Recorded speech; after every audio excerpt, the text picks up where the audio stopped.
Next type is what we call the stratified sample, and this is the type we use most in public opinion polling. There's some fancy math at the bottom there, but the basic idea is that units are drawn out of the population based on their proportion in the population. The simple example here is I have 1,000 colored balls in a drum, 500 red, 300 blue, 200 white. Well, I want 100 people in my survey, or I guess 100 balls in my survey. I want them to be representative of the population at hand. So if I'm going to draw 100, how many should be red?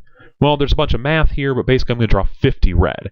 Half the balls in the drum are red, half the balls in my sample should be red. Blue, it should be 30, white, it should be 20, because 30% are blue, 20% are white. What does this mean in terms of real public opinion polling? Excellent question.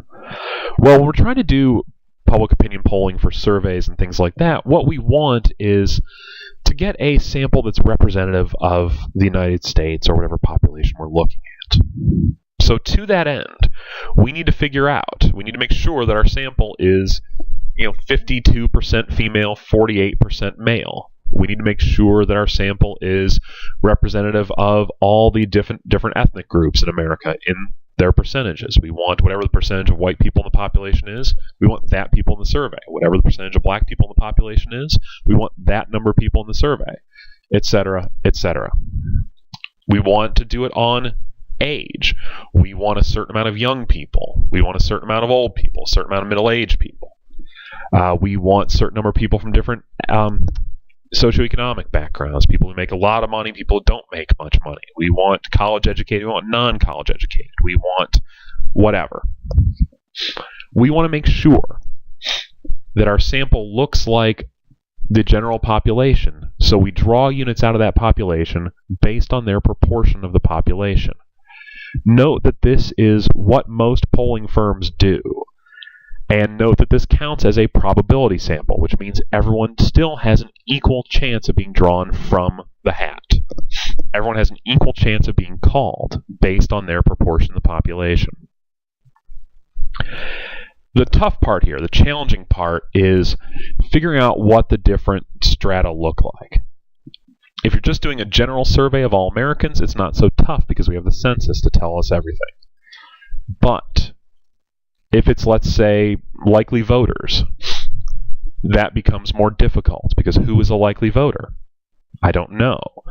What percentage of likely voters will be young versus old? What percentage of likely voters will be black versus white versus Latino versus Asian versus whatever? What percentage of poor people will turn out versus rich people? All of these questions become incredibly difficult and involve some serious estimation and some serious guesses, quite frankly. That's where you see differences between the major polling firms and why some are better than others. What percentage of the electorate is going to be Democrat versus Republican? That's the big question. Are Republicans more motivated to turn out this time, or are Democrats? Who knows? It's a tough question. That's why you see these pollsters vary so much. The decline of Gallup polls has actually been a big reason. They've screwed up their samples quite a bit in recent years. It's skewed several points Republican, and that's been a problem when they're predicting, let's say, Romney to beat Obama. Obama wins by relatively, a decent margin in modern politics, but he only wins by a few points, something like 52-48. Well, you give Romney a couple extra points, pull a couple extra Republicans in your survey. Guess what? Now Romney's winning, and you're wrong, because Romney didn't win. Gallup's been very poor lately because they haven't done their strata, and haven't done them correctly, It's a challenging sort of thing, and these estimates are very difficult, and it's something to work on. Be aware of who they call. They should say in that paragraph what the strata look like. Be aware of who they're calling. Another type here is what we call cluster sampling. And this is, instead of calling individuals, you call or survey clusters of people. The frame consists of groups rather than single observations. So you're talking about groups of people rather than single people. Why would you do this? Well, you would do this if you're doing a in-person survey. You would pick city blocks or neighborhoods instead of random houses.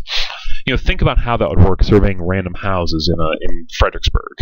You do one house, you go down 12 more houses, you go down 50 more houses, you go down 52 more houses, you go down 3 more houses.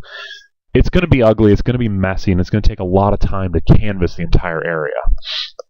If you're doing an in-person survey, instead what you do is a cluster sample, where you pick every neighborhood in Fredericksburg and you pull, a percentage of them out of a hat and you survey people in that neighborhood. That will get you a good poll. This is still a probability sample, and it's good under certain circumstances. Again, it's good in terms of the in-person poll. This still counts as a probability sample, still counts as representative of the entire population. Again, with the caveat if it's done correctly.